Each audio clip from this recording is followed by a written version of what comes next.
join me in welcoming Madame Diana Fox Carney.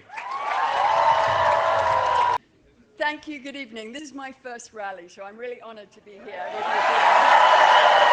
It's my great pleasure to be here today to tell you a little bit more about someone that I know well and that you're just beginning to get to know.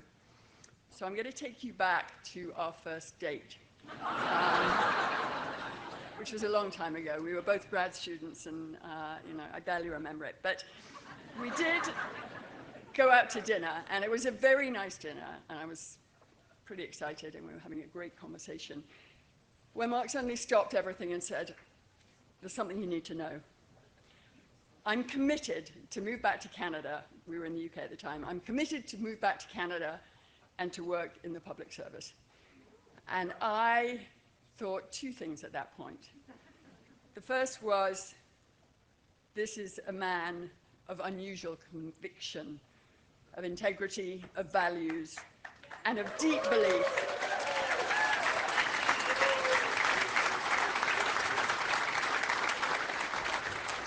He has a deep belief in service to his country, something that was not that common in grad students at the time. The second thing I realized was that perhaps the romantic side might need a little bit of work,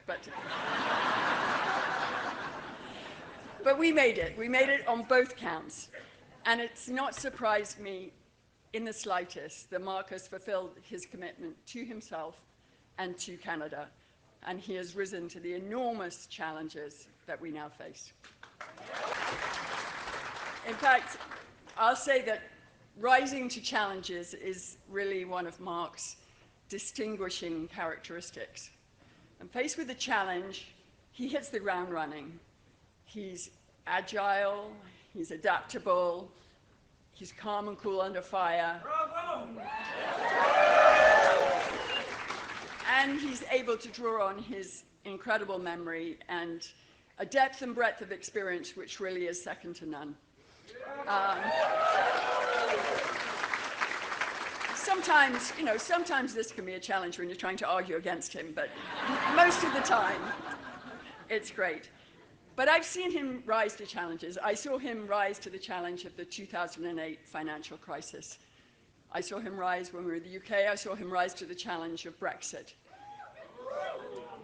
And now I see him rise to the challenge of Trump's tariffs and of reimagining this great country, its economy, and its future.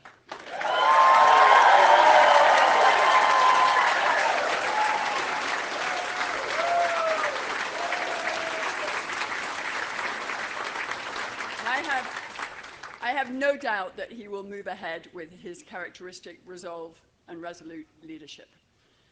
So, as his partner, I am immensely proud of him. And as a Canadian, I am enormously grateful that the guy I met 30 years ago has held so tight to that strong commitment to public service. I'm lucky to have him. We're lucky to have him.